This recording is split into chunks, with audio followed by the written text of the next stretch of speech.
Welcome to Naman English. तो प्यारे बच्चों, आज हम आपके लिए लेकर आए हैं निहायत ही इम्पोर्टेंट वीडियो है। बहुत ही खास वीडियो है आपके लिए।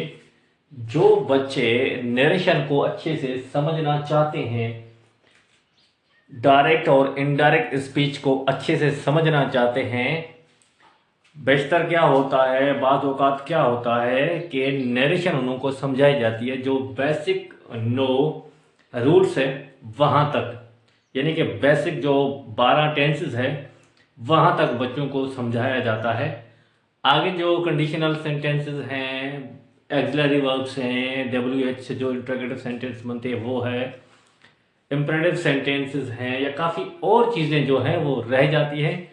बच्चों को वो चीज़ कभी भी नहीं सिखाई जाती। आइए बच्चों, हम इस वीडियो में आपको इंटरेस्टिंग यानी कि जो चीज़ें रह जाती हैं आपके लिए वो लेकर आए हैं सिखाने के लिए। लाजमी आप ये वीडियो आप सेव करें, अपने दोस्तों तक यानी कि इसके लिंक शेयर करें। अगर आप इस चैनल पे न्यू हैं तो हमारे चैनल को लाजमी सब्सक्राइब करें और बेल आइकन को लाजमी प्रेस करें, ताकि इस तरह की जो भी यानी कि जो हिडन चीज़ें हैं आपके लिए, जो यूनिक चीज़ें हैं, और आपके लिए बिल्कुल ये यूनिक और इनोवेटिव चीज़ है, और इस तरह की वीडियोस के लिए हमारे साथ लाजमी जुड़े रहें। आइए अब आगे बढ़ते हैं। आज का टॉपिक जो है नरेशन में रूल नंबर 10 हम लेकर आए हैं आपके लिए। रूल नंबर 10 में क्या है जी? इसमें हमने रखा है मॉडल या एक्सिलरी वर्ब्स। मॉडल वर्ब्स या एक्सिलरी वर्ब्स।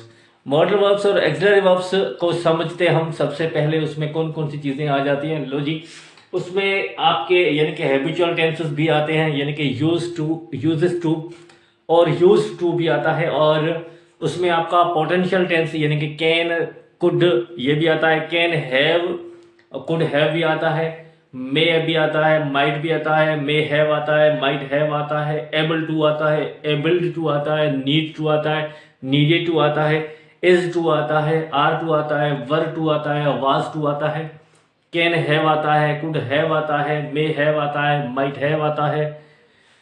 और इस तरह के जो भी यानी कि मॉडल वर्ब्स आपके हैं, एक्सिलरी वर्ब्स जो आपके हैं, उन सबको हम डायरेक्ट और इनडायरेक्ट स्पीच में एक एक एग्जांपल के साथ आपको समझाएंगे। और उम्मीद है ये वीडियो आपको इंतहाई यानी कि इम्पोर्टेंट लगेगी, मीनिंगफुल लगेगी। ये वीडियो आपने बिल्कुल ही मिस 1% भी नहीं करनी। आइए बिना देर किए हम चलते हैं मुद्दे पे। तो आज का यानी कि मॉडल वर्ब्स पे है हमारा रूल नंबर 10। इसमें हम आपको सिखाएंगे कि डायरेक्ट और इनडायरेक्ट स्पीच में ये टेंसेस अगर आ जाते हैं, ये वर्ब्स अगर यूज होते हैं, तो क्या होगा उसका? कुछ भी नहीं होगा। इतनी बिल्कुल रॉकेट साइंस नहीं है भाई। उसमें होगा क्या? कुछ भी नहीं होगा। थोड़ी सी चेंजिंग होगी बस। ये तो चेंजिंग होती रहती है, हर लम्हे चेंजिंग होती रहती है। ये कोई बड़ी साइंस थोड़ी है। बस थोड़ा सा आपने ध्यान देना इस वीडियो की तरफ। ओके जी, दिया। कैन चेंज हो जाता है आपका इनडायरेक्ट सेंटेंस होते वक्त कुड में। कैसे समझाते हैं भाई साहब। मे चेंज होता है माइट में। यूज टू और यूजेस टू चेंज होता है यूज टू में। इज टू, वाज टू में चेंज हो जाता है is to, am to, are to किस में चेंज होता है? वाज टू या वर टू में। Is about to, am about to, are about to change होता है वाज अबाउट टू या वर अबाउट टू में। Is, am, are, able to किस में चेंज होता है? वाज या वर अबाउट टू में। नीड टू चेंज होता है नीडेड टू में। मे हैव चेंज होता है माइट हैव में। कैन हैव चेंज होता है कुड हैव में। इस तरह के और भी जो भी यानी कि रिमेनिंग आपको अगर आर्ट टू भी आता है, ऐसी काफ़ी और चेंजिंग यानी कि टेंसेस आते हैं, मॉडल वर्ब्स आते हैं। तो वो कैसे चेंज होंगे वो सिंपल है। इन सबको आप समझेंगे तो ये चीज़ें आपको बआसानी समझ में आ जाएंगी। ठीक है जी। एग्जाम्पल की जाने बढ़ते हैं। पहले इसका हम एग्जाम्पल बनाते हैं। फॉर एग्जाम्पल क्या बोलता है? फॉर एग्जाम्पल में हम चीजें आपके लिए रखते हैं भाई साहब। नमन सेड, नमन सेड इन्वर्टेड कॉमा के बाद हम लगाते हैं आई एम, आई कैन को यूज करना है, आई can bye a car। Naman said I can buy a car, Naman said I can buy a car. अगर आपका रिपोर्टिंग वर्ब इस जगह को, इस चीज को माजी में ही होना है भाई साहब, ये चीज आपने ज़हन नशीन कर लेनी है। ओके जी ना। अगर रिपोर्टिंग वर्ब आपका माजी में है, पास्ट में है, ये चीज हमेशा माजी में ही रहनी है almost, according to rule number 10। Okay ji, ये बात आप भूल जाओ कि ये माजी में ही होनी है। अच्छा जी, हमने अब किस पे बात करनी है, किस पे बहस करनी है, वो चीज तो समझो ना, वो है ये। ठीक है जी। इसमें अगर कैन आता है तो इनडायरेक्ट करेंगे कुड से। किससे? Could say. कैसे? आइए देखते हैं। नमन सेड इन्वर्टेड कामा रिप्लेस हो गई दैट से। अच्छा, नमन सेड दैट ही कैन, नहीं जी, आई कैन है तो हो जाएगा he could, he could buy a car. ये हो गया जी आपका पोस्टमार्टम सेंटेंस का, यानी कि डायरेक्ट और इनडायरेक्ट। डायरेक्ट में अगर कैन है तो चेंज हो जाएगा कुड में। ओके जी। I can buy a car will be change into he could buy a car. कैसे होगा? He could buy a car. I can buy a car will be change into he could buy a car. अगर यहां पर reported speech में can का इस्तेमाल होता है, हेल्पिंग वर्ब आपका कैन है, मॉडल वर्ब आपका कैन है, तो किस में चेंज होगा? कुड में। किस में? कुड में चेंज होगा। मैं कार खरीद कर सकता हूं, और है अब मैं भाई साहब, ये कार खरीद कर सका। Present potential tense will be change into past potential tense. Okay ji, ये चीज आगे समझ में आपको। आगे बढ़ते हैं मे की जानिब। सिंपली यहां पर आप मे लगा लो और आप यहां पर जून लगा लो। जून नहीं लगाना, माइट लगता है। ओके जी। May will be change into might. Naman said I may buy a car.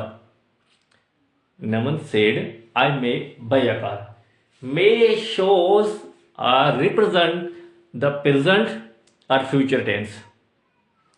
May is the helping verb of present aorist tense और past aorist tense। ये दोनों टेंस का हेल्पिंग वर्ब सेम ही है। अच्छा जी, अगर यहां पर मे आता है तो ये बन जाता है माइट में चेंज। ओके जी, ये चीज आ गई आपको समझ। आगे बढ़ते। यूज टू में Naman said that I used to buy a car। Naman said I used to buy a car। किसमें चेंज होगा? Naman said that he used to। Naman said that he used to buy a car। अच्छा जी, हमारा ये भी हो गया, ये भी हो गया और ये भी हो गया। और आता है यहां पर इज टू। हम इसमें लगाएंगे इज टू, यानी कि I am to buy a car. Is am are same बात है। I am to buy a car. मैं कार खरीदने वाला हूं। मैं कार खरीदने वाला हूं, यानी पैसे हैं मेरे पास, सामने कार खड़ी है, शोरूम पे मैं भी जा रहा हूं या खड़ा हूं, मैं कार खरीद करने वाला हूं। तो ये चीज I am true bye a car किस में चेंज होगा? आई वाज ट्रू, और सॉरी ही वाज ट्रू। किस में चेंज होगा? He was true bye a car. ये हो गया आपका, यानी कि ये वाला। अच्छा जी, उसके बाद is about to. Naman said that I am about to. I am about to, I am about to buy a car, मैं कार खरीदने वाला ही हूं। लो जी, मैं मतलब अभी कोई देर होनी ही नहीं है, बस काम होने वाला ही है। मैं कार खरीदने वाला ही हूं। I am about to car, मैं कार खरीद करने वाला ही हूं। ये कैसे चेंज होगा?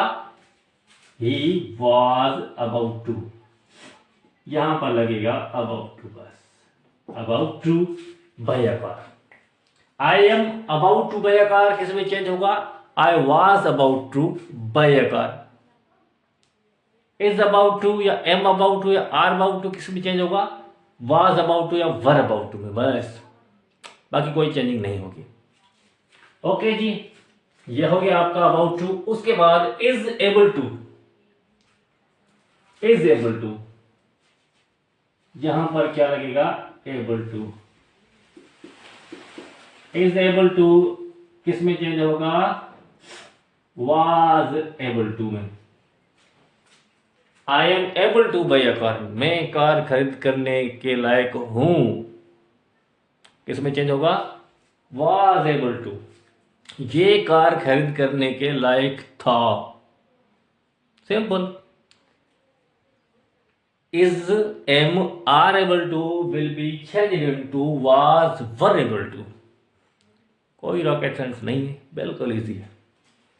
सो आगे क्या आता है? इज एबल टू भी हो गया आपका। Need to,